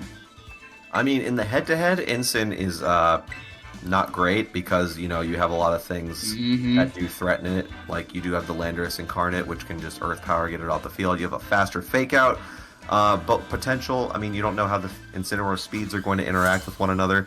So you have a lot of stuff going on here. But I think it's a necessary Pokemon to just enable your own heavy hitters. Like, obviously, Fake Out is going to be a pretty critical tool in getting Raging Bolt, potentially a Calm Mind boost. And then also, like, Landorus Eye just getting a free hit with its Life Orb, Sheer Force, Earth Powers, which, as we saw in the last set, do a lot of damage. I'm a little worried, because Double Genie, this is one of those things I was thinking he was going to be Torn Urshifu or Torn Lando Eye, and that's exactly what we see now. Like, Lando Eye puts on a lot of pressure. It does a lot of damage, so I'm kind of trying to figure out, like, okay, you can go for Combine, you can Terrasilize, there's a lot of things, but your Ensign slot is just kind of hanging out, but it can't really do a lot. As we do see Torn switch out, which I'm kind of surprised at, and we do see Rillaboom come in to soak up whatever the damage this could be, and also to get a Fake Out next turn. Yeah, Ensign easily has a Fake Out available on board here because there's no Cobra Cloak, so it does get a Fake Out or potentially baits a Protect. What's interesting about this Raging Bolt set is that it is pure electric type attack, so even with this Calm Mind, like, you're resisted into Rillaboom, and then Landorus just kind of walls you. So now you have on Brady's end, you have a free Fake Out, and now you just have the ability to click Earth Power into either one of these slots. And looking at Lorsi's backline, we don't really have an Earth Power resist. if Instant Terras, like, you live, but you're still taking a ton of damage. And this Incineroar, Yeah, but you're still type, carrying your Incin. yeah, it's also Terra Water Incineroar. So if you Terastallize, you also have the, you might live the Earth Power, but you're not going to live the incoming potential Wood Hammer after that. So Lorcy, recognizing that how valuable a Pokemon Incin is in this game, switches out as predicted. Amoonguss takes so much. a ton of damage into that slot. I mean, at least with the Citrus Berry recovery, you're not going to be taking that much damage from a Rillaboom attack, so you do switch in here with a pretty good amount of health, as Raging Bolt just gets another Calm Mind here, so, you know, maybe potentially trying to circumvent the resist here on the Rillaboom side and just try to get as many boosts as possible. And, you know, with enough boosts, like, those Earth Powers might be getting close to being able to be shaken off by the Raging Bolt. So, you know, maybe Brady should pay attention a little bit to that slot just to make sure it doesn't get too out of hand. Okay, so now we could talk about like what's going on the screen, but since I'm new to seeing a lot of these new mods, so what exactly is Raging Bolt? Like, is it a dinosaur? Like, what kind of dinosaur are we talking here? I've been trying to figure this out. I mean, I'm cool to just call it a giraffe. But like, we already got Farafagig. It's a giraffe. It's a space giraffe. So what is this one? I mean, we have plenty of cats. Brachiosaurus? Oh, Brachiosaurus. Oh, Brachiosaurus. I mean, it's like a dinosaur, okay. but like, you know, I'm down to call it just another giraffe. Yeah, I don't want to call it long neck. That just sounds crazy. Or just like, you know, like back when everybody in BDC 17 called everything birds. Like, you know, I'm down to call it a bird too. We just want to give it a random animal name. Oh, I'm down. As we do see actually a sub go up and another combine. Lorcy seems to be just okay. Like, you know what? I'm going to sit here. I'm going to set up the whole entire time. And eventually I will get through the rest of your team. And then we'll circle back to this later. So we'll have to figure this out. This would be utterly hilarious if we get in a position where, like, Raging Bolt has, like, +6, but then the last Pokemon on Brady's team is Landorus. So they're just, like, chipping each other. They're just, like, Landorus is trying so hard to chip at +6 special defense, meanwhile Raging Bolt just can't do anything bad. I mean, Spadef drops are a thing, so eventually you'll start to do some damage. Like, eventually. And, like, even this chip matters, because once again, when there's no Amoonguss and there's no Rillaboom anymore, there's not going to be any healing. So as long as you kind of keep your Landorus just at this health or whatever, you can kind of outlast him, even though, like, potentially, you know, PP Stall might come into, like, a whole effect here, but we do see a Protect come out, and Amoonguss once again just kind of hanging out, but I don't know really after this turn of Protects what else can really swap it. You just keep spamming Sludge Bombs and really anything. Like, there's so much damage that you have to take. Raging Bolt can take it, but no one else can. Yeah, this is kind of another example of a different kind of war of attrition we can see in Regulation F, where, like, both sides don't really get a whole lot of mileage because, you know, not because they can't, because they're busy switching and pivoting, Intimidates back and forth, and Amoonguss and Incin, like, all these other things that can pivot in and out and disrupt. Now we're kind of seeing a war of attrition where, like, okay, both sides have setup moves, and they're kind of in positions where, like, okay, you're not really threatening me, I'm not really threatening you, so I'm going to get my pieces all set up. I'm just doing a bunch of positioning moves to potentially just do something later in the game. But now, like, either side is kind of refusing to switch out here, kind of refusing to get any real mileage on the turn here. But, you know, now Amoonguss with a Rage Powder here is going to have to take another Landorus Earth Power, and it is unfortunately not going to take another one. Not at all. So Amoonguss just kind of goes for Wood Hammer. No, you just keep chipping away and chipping away. Thunderbolt that does respectable damage. I mean, considering it's a +3 special attack, that is nothing. Oh, yeah, okay, well, yeah, you put it that way. I mean, it looked nice. Yeah, sometimes we can applaud nice-looking damage, even though it's not actual damage. But a U-turn just for repositioning again, and here comes Tornadus. You know, it's unfortunate because, like, you don't want to see Raging Bolt, but, I mean, you just need to kind of bring back in Rillaboom later just for the terrain recovery. But do you really want to give it to Raging Bolt? I don't know, because it's benefiting more than you are. Lando's not getting any recovery here. One thing I'm curious to see is how much is Earth Power going to do to Raging Bolt now? Like, because Landorus still walls it at the end of the day, but the thing is, you don't want to give it enough Calm Mind boost to the point where you can't remove it. Like, now you have Tornadus, another Pokemon that cannot touch Raging Bolt, so, like, you don't want to give it too many Calm Minds to the point where it can just, like, wipe out the right side of your team and then just solo down Landorus for the rest of the team, because now Urshifu comes in, and now Urshifu's Surging Strikes I mean, you're probably not faster than Landorus, but you can take it. Oh, well, I guess you're threatened by the double Genie combination because Bleak Wind Earth Power will easily be able to wipe the Urshifu off the field. So, I mean, like, both sides are kind of in a position where, like, okay, there's 2 immovable objects, but then the rest of the team is kind of like, okay, we can get rid of these sides. So it's just kind of how both of these players are going to approach what they do with that other side. Terra Water. Yeah, I mean, don't want to be weak to Bleak Wind, just want to maximize your chances of Absolutely. So we're just going to opt for Tailwind here just to get the speed control we need. But the question is, oh, you do outspeed. How much does this do? Yeah, it's not going to KO. Oh my, Very close close. enough. Wow. Very, very close. I don't even know if Lorsy probably really survived that, but that is just a ton of damage going to the Urshifu. And that means that you're able to not only At hit least take out the Landorus.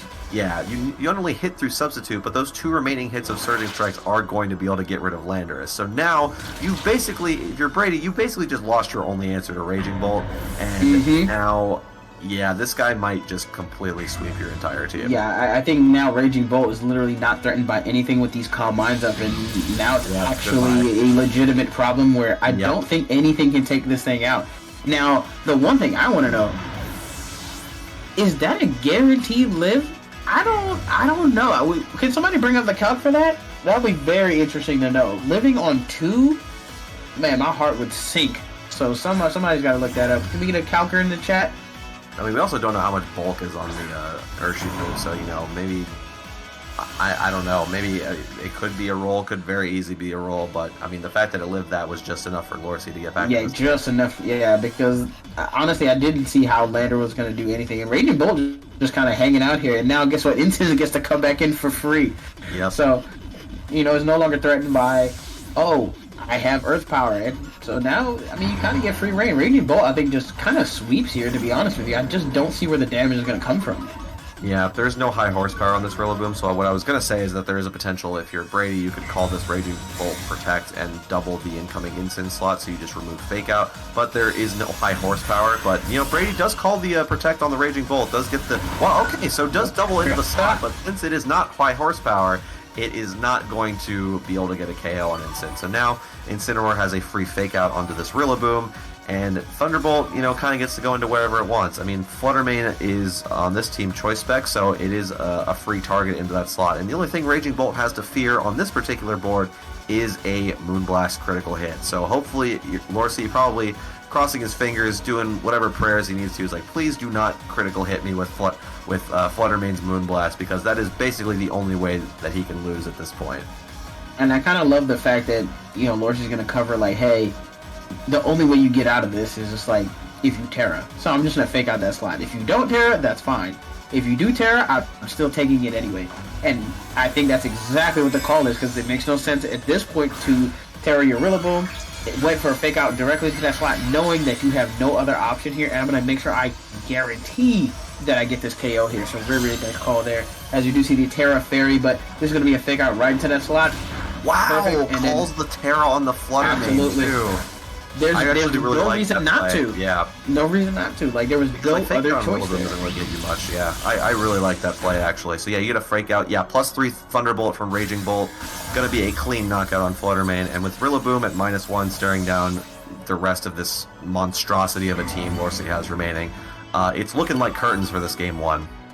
Yeah, like, Lorsy got the point where it's like, you have no other options. This fake out is free. Rillaboom threatens me nothing. I have an instant here. I still have another mon in the back. Like, there's nothing you can do to me, especially when you don't have high horsepower. You haven't Terra'd.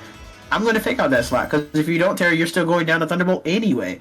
So there was no way around it, so really, really well done to make sure. And honestly, Raging Bolt really kind of, it was just a battle of attrition between Raging Bolt and, of course, Lando I. Lando I, unfortunately, going down to the Terra Surging Strikes, not able to pick up that KO, which I wonder if that'll come into play again, because I'm the way that game went, I wouldn't be surprised if we kind of see the same type of deal here, where they both try to set each other's main heavy hitters up. But maybe Brady changing up something just a little bit, trying to get some chip, trying to force Urshifu out just so he can get a little chip damage to make sure that doesn't happen again and guarantee that KO. Yeah, I mean, I honestly am a fan of the game plan of, you know, as long as you take out Landorus, Raging Bolt kind of freed up. Also it can terrestrialize into a grass type, so it can potentially put itself in a position where it can dodge at least one earth power from doing too much damage. But I think that same game plan can succeed because, really the only answer to Raging Bolt on the opposing side is, well, you also have Flutter Mane, but I think Flutter Mane kind of came at a point where it was too late, and also if you're in a position where, you can punish the Terra with the fake out there, it's kind of hard for Flutter Mane to be able to do anything. So, it's definitely a game plan that I think Lorcy's going to have to keep in mind that, okay, now he saw how threatening Raging Bolt is going to be. Now I think he's probably going to play a lot more aggressively with Flutter Mane and maybe leave something like Tornadus on the bench because maybe speed advantage not really super useful here. There is a Choice Scarf on Urshifu, so there's definitely still a case for Tornadus coming here to pressure Amoonguss and also the Urshifu. So definitely going to play a lot more aggressively into the Raging Bolt, and because we saw just how devastating it can be even with a Landorus on the field. Absolutely. So I'm interested to see here. So if you're Brady, let's say Raging Bolt is in the lead again, do you have to address it because you don't want it to get that weight? Does the pressure of that game one really force you to okay, I have to make it a pressing issue, at least get a little bit more chip than usual, because the grassy terrain recovery and all that protects, it really does kind of put a hindrance on what you want to do. So I think you can't, at least you can't, at minimum, you can't let him set up 2 Calm Minds. Because 2 Calm Minds, once he gets to 3, then you kind of can't touch it. Or at least you force out the Urshifu even faster. And I think with this lead, it's a little bit, I like this lead. Ooh. Brady with a fantastic lead, Orlando Eye and Gorilla Boom, because now you have the faster fake out. You can fake out either slot, and you can potentially either set up a sub or take a KO right now. You have a lot of options here. Because 2 of these things cannot protect.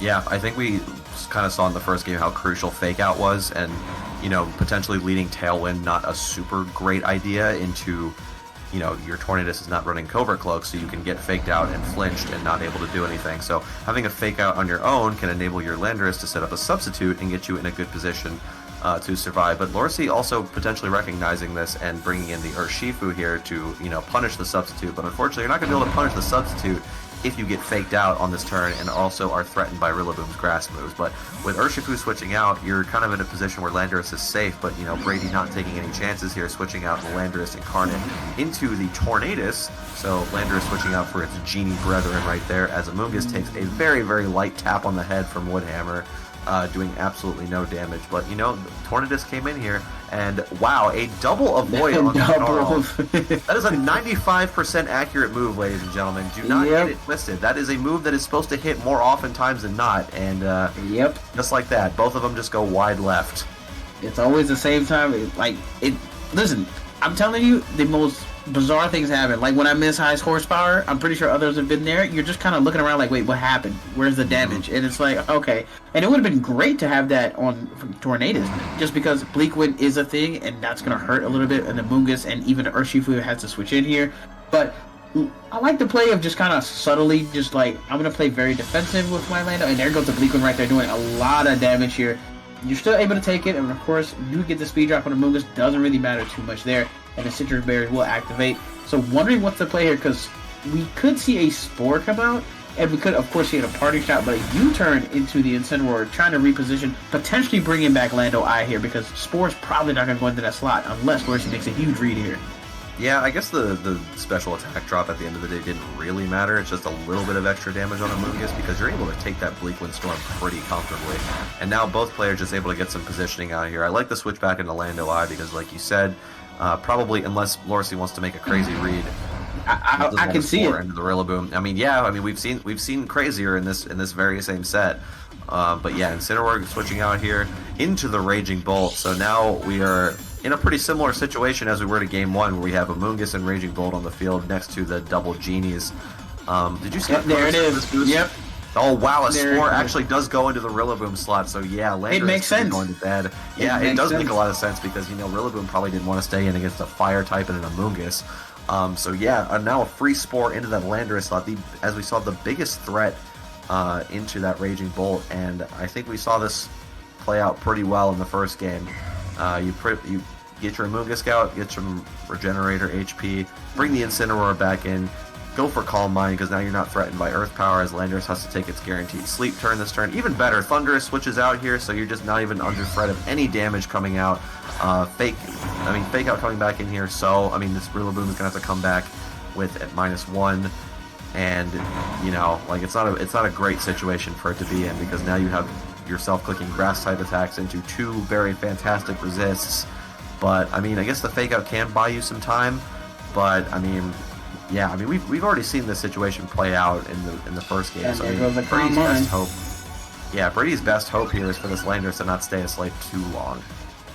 Yeah, I mean, the one good thing is here you can just reposition, because as long as Tornadus is in the back, you can come in later, just take a couple hits. You're just kind of just burning through as much time as possible. And like once again, you need damage on the Urshifu, but of course, it switched out, and now how are you going to get it back in? I mean, you could just potentially go for some chip damage with wood hammers and all that, but like U-turn is probably your best option here. But then Amoonguss can potentially come back. It's a bit of an annoyance, and yeah, you just have to like burn as many sleep turns as possible. Meanwhile, like Raging Bolt's free to just keep doing exactly what it did last game, where it's just I'm gonna sit here, I'm gonna just Calm Mind, and There's the eventually, wake but up. Lando gets the wake up, which is huge, and gets a sub up immediately. Great turn, because sleep turns could have really swayed that in a bad direction. Yeah, but now this the no target into Raging Bolt actually gives it another Calm Mind boost. So it's kind of a similar sequence of events that we're seeing as to Game 1 here. But, I mean, you're just in such an awkward spot with this Rillaboom, because, like, this is the best electric type resist I have on the team that is not named Landorus I, but, like, you can't stay in and do anything meaningful, especially when Grassy Terrain's about to expire. So, like, you're kind of in a tough situation if you're Brady, because now you've given this Raging Bolt 2 Calm Minds, and you can kind of start doing very similar stuff you did to Game 1, where you can just like, okay, like, I can keep sitting here and Calm Minding, and I can just keep throwing chip damage into that other slot that's not Landorus, and you can just kind of ignore it for the rest of the game, because like the Scarf Urshifu in the back, but Incineroar not terastallizing at all, just going to take that Earth Power full force. So Rillaboom going to be most likely surviving this turn without the threat of Flare Blitz on the field, as Raging Bolt just going to go for a Thunderbolt into this Rillaboom. We saw how little this did last time. That's still very respectable damage for a resisted hit, as Rillaboom, like you said, just going to pivot out with the U-turn, going to come back to fight another day. So Rillaboom actually surviving that turn, very, very nice for Brady, because that does pressure the Urshifu Rapid Strike that is in the back. That's probably the biggest threat to this Landorus Therian. So Brady's making some moves here for sure, but I mean, we've been seeing this Raging Bolt put down a ton of damage even on the resisted hits. So I mean, it's still very much anybody's game here, but I think Brady is slowly finding his way back in there. But now with Rillaboom not on the field, this does allow Urshifu to come back in. Yeah, definitely they're able to come back in, and we all know how this kind of works out. Like, once Tailwind goes up, that's cool, but you have to just, it's the roll, and you have to just hope it goes in your favor. And Raging Bolt, once again, is going to keep doing his thing. I'm going to keep attacking the slot that isn't Lando I. Now, is there a better way to kind of secure this KO versus Lando? I don't think so, because you just have to just hope, okay, cool, take the roll and just keep doing damage, because anything else in the back, Raging Bolt can beat. It's just the Lando I as we see the Terra come out. And I'm interested to see what this play is going to be. I do think it's just going to be a potential Tailwind again, and then you go for Earth Power, because there's no other play you can really do. And then maybe next turn you bring in Rilla, of course, and try to do damage into Raging Bolt, but I don't really see it. As we do see the Terra Water, there's the Tailwind again. So let's see. I guess we can find out, if Earth Power is actually enough to kill the Can it KO? Urshifu. Let's see if it was a roll. It does this time. Yeah. They said it was a roll in the chat, and that was huge, because if it was able to live, then you're good to go, but they were right. It's a roll. So now Raging Bolt just wins the game from here, and now we've set up a game 3. Yeah, I mean, the Urshifu not making it through that turn was, as we saw in the last game, one of the best ways for Lorsi to eliminate the Landorus. And now, what you basically have to do from Brady's side, focus down the left slot. Raging Bolt cannot do a single thing to Landorus. And, I mean, it doesn't matter really how many Calm Minds, because I'm pretty sure even at +2, like, Sheer Force, super effective Life Orb Earth Power from Landorus is probably going to do a very... Oh, yeah, and there's Flutter Mane, too? Yeah, this is Raging Bolt. Tailwind. Yeah, there's no Terra on the board either.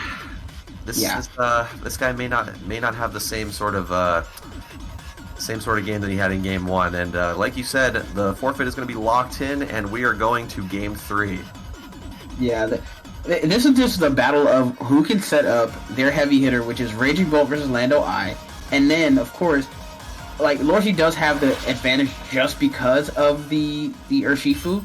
If you can get rid of the Urshifu, yeah, I think there's not really anything that really can handle Lando I, but forcing that position to get the Urshifu in, it's come down to the same time. Like, 2 games in a row, it's where, boom, turn, both genies, Tailwind, Surging, Terra, both times. I don't know if there's any other way around it for that game, because they were just playing at the high level, and they know, I know what you need to beat me, and I know what I need to beat you. Who can force the mistake, really? That's all it's been. Yeah, I mean, now that we know for sure that Earth Power is a guaranteed knockout, well, a roll, I guess. Well, and yeah. A chance to knock out the Urshifu. It kind of makes you question the whole Raging Bolt game plan now, because, like, okay, the thing is, Brady's whole team has the ability to do damage to Lorsi's whole team, but if you bring Raging Bolt, you have a Pokemon that just cannot touch another one, so you're immediately putting yourself in, on the back foot against a certain Pokemon on his team. So it makes you really question whether or not Lorsi wants to go for that game plan again, knowing that it can easily not go your way if the Urshifu just takes an Earth Power from Landorus. So we're seeing Fluttermane as the potential lead choice here from Lorsi. I think he's thinking very, very hard on whether or not he wants to go all in on Raging Bolt again. It had a pretty decent first 2 games, but Yeah. it may be time to make some adjustments. I mean, you could bring your own Lando I. It doesn't really, it hits some good targets. Yeah, but I mean, depends kind of what you're feeling here. Raging Bolt is good, but like this endgame just feels very it just feels too much here. Where I'm just like, you could just go with your balance mode, Flutter, Instant, Amoonguss, Urshifu, and just call it a day. It kind of puts a lot of more strain, but it gives you a lot more flexibility into whatever Brady comes with. So I think balance might just be the way, because at least you have options. Because if you set up Raging Bolt, you never want to remove it. So it kind of forces you to be like, oh, I can just keep attacking the other side. Yeah, the thing is, like, the balance mode is that it does, like, Tailwind hasn't really been a factor in either of these games. The problem is if you bring the Tailwind mode now, you sort of lose a lot of your bulk, so it does make Tailwind a lot more problematic, so it makes things like Fluttermane able to just, and like Fluttermane, Lando you're putting a lot of burden on Amoonguss, you pivoting in and out of Amoonguss and threatening Spore, because if you ever mistake and Amoonguss goes down, the rest of it just falls apart. Yeah, and I think Brady recognizes this perfectly by leading the double genies. I mean, you do have a free fake out here, so you do maybe have the ability to get some damage off with Fluttermane. This Tornadus, I believe, does not have... Oh, it does have Protect. Okay, so you do have the ability here, if you're Brady, to just go for double Protect, stall out the fake out, and then put yourself in a good position next turn with just Tailwind plus whatever you want to do with Landorus, honestly. Like, we saw, like, Incineroar can just get knocked out by Earth Power. Fluttermane can probably live one. And you do have to think about where you're trading damage here, so whether or not you want to keep Landorus in, but I mean, like, nothing on Brady's team wants to switch into a Specs Moonblast, so I mean, you got to think about that as well.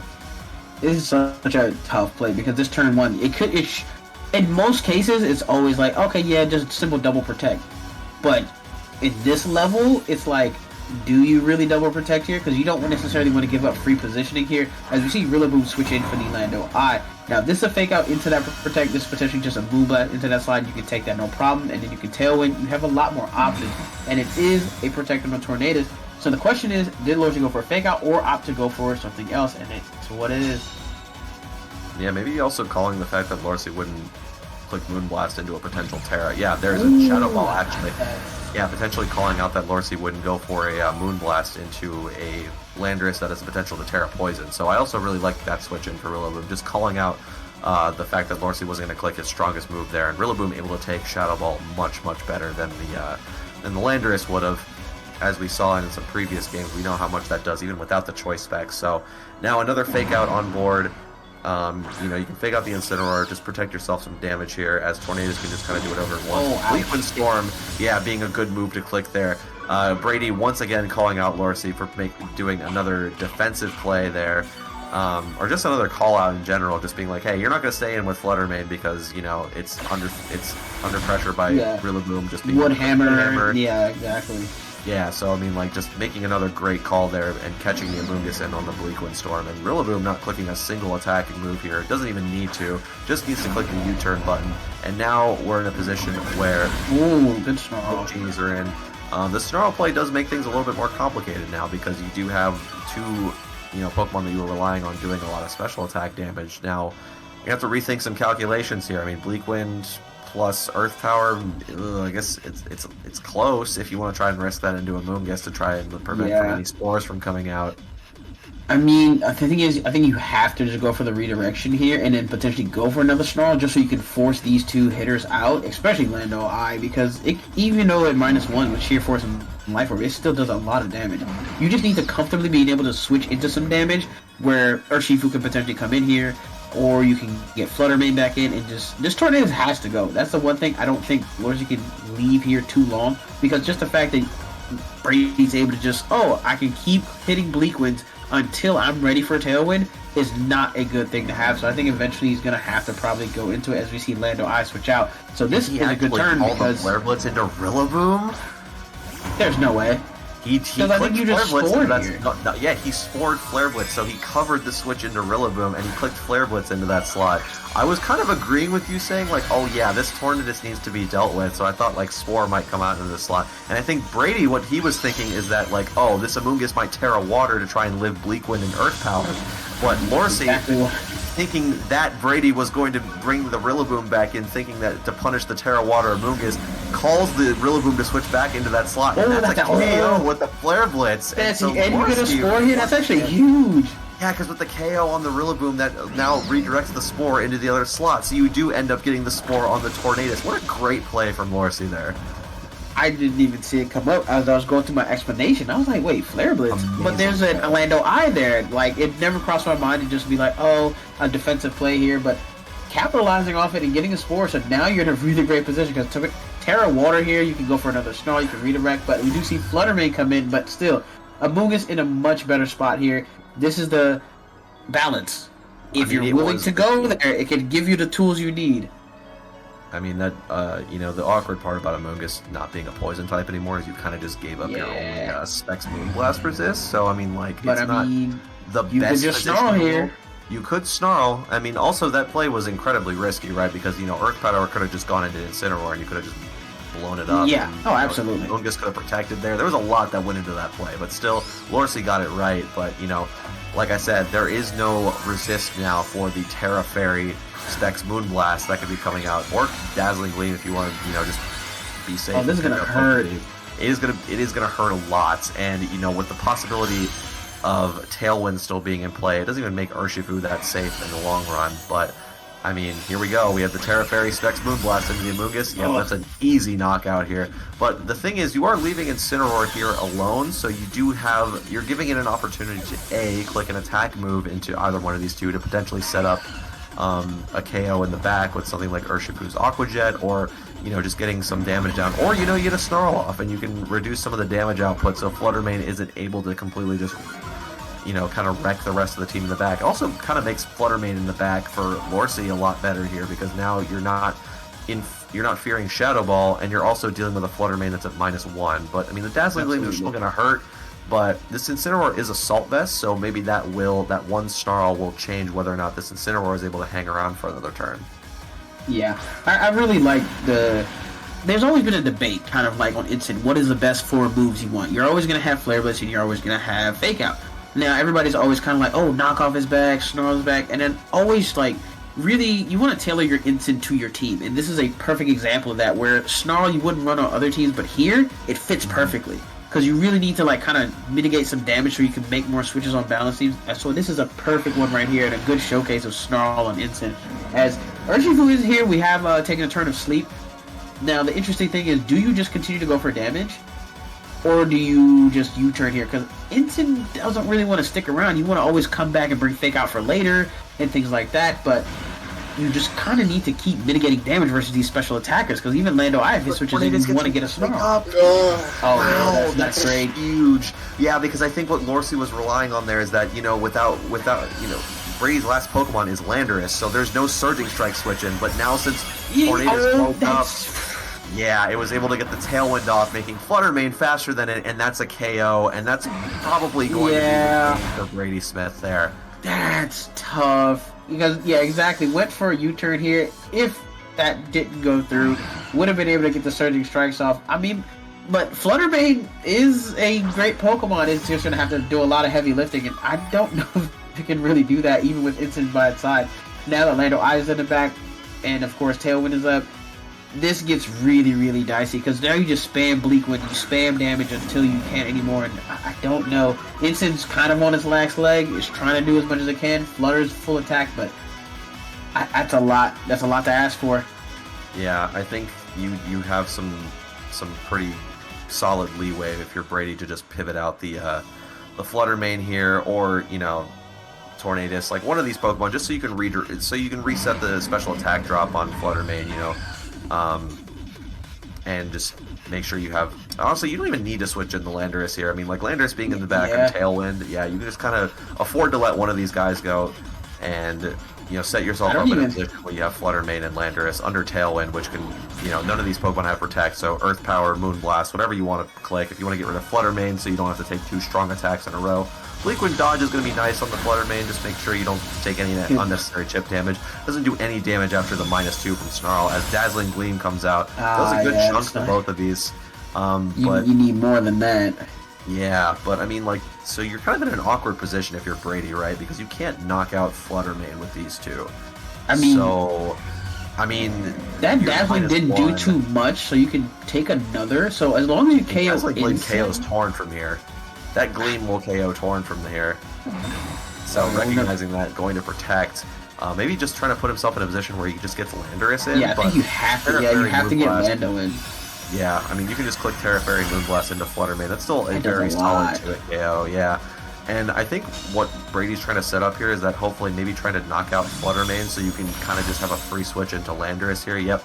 So Flutter Mane goes down to Dazzling Gleam. You have the Landorus with 2 turns of Tailwind. None of these Pokemon can protect us still off the turn, so you kind of just get to pick a slot to KO with Earth Power. And I think that slot will end up being the Flutter Mane because, I mean, barring like a Flare Blitz super crit, I don't think Landorus is going to get KO'd from Incineroar. So yeah, I would rather take the little Incin that could versus me than a Flutter Mane. Yeah, I mean, you still have 2 turns of Tailwind here, so Lorcy recognizing that the game is probably lost at this point, going to lock the forfeit here, and Brady Smith, ladies and gentlemen, to walk away from this VGC corner with a 3-0, owning the block. Yo, good games. The dojo has now been taken over. Oh man, that was. We are getting the brooms, the dustpans, Yeah, I got swept. getting them all out. The Swiffer wet jets, get them all out, bro. The clean sweep has been achieved right here on Lorcy's own YouTube channel. Sorry, Twitch channel. It's been a long night. Can you guys hear me? Hello. Yeah. No, I'm talking about the chat. Chat, you guys hear? Hello. Can you guys hear me? Yes. Okay. We can hear you. Yeah, GG's. No, you destroyed me. I'll be honest. That was bad. It was brutal, but it was fun. You know what I mean? That's the whole purpose of this thing. Was just to have fun. I had so much fun. It was fun. This is Brady's channel now. Brady has. Listen, they got names in the chat. Brady cooks you. Brady loves you. I'm saying, bro. Hashtags. That's crazy. Oh man. I gotta see what chat's saying. I gotta see. Yeah, chat's going crazy. You Brady loves you. Crazy. Oh my goodness, bro. That's disrespectful. Brady still beats him. Of course I'm fucking around. Brady's good. Yeah, he's got to reevaluate. I think at this point we need a public apology.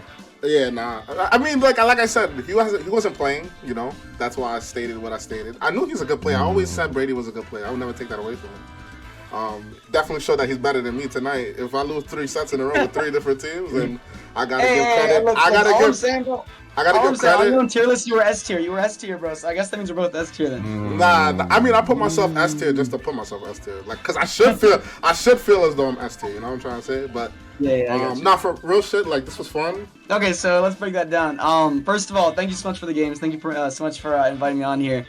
Thank you, chat, for the Brady spams. I see that. Appreciate that. Where do I start? Okay, so game one, literally, like, there was like one turn to game one. I thought you had it one. It I was if you were blundered. going I blundered. I was supposed to follow me. Yeah, I blundered. Yeah. Exactly. And I had to bank that you blunder. And then whenever I saw it, I was like, okay, I can win. But like, cause I was half gonna go for Sacred Sword, but I was like, okay, like my best odds of winning is that Lorcy blunders. Like, And, like, so I had to go I was bank on that. scared. So I was scared that Sacred. I forgot that my your Urshifu undersped mine, and I just wasn't sure. I just didn't remember. And then game, I think it was game 2. I figured out. Oh shit, damn! That play that I did was like completely wrong. I should have just. The interesting Follow thing me- is too when follow it me, wall happened, charge. he called it out in chat. Yeah, nah, I blundered. I'll be honest, I blundered. And then I think game 2 you just played super well.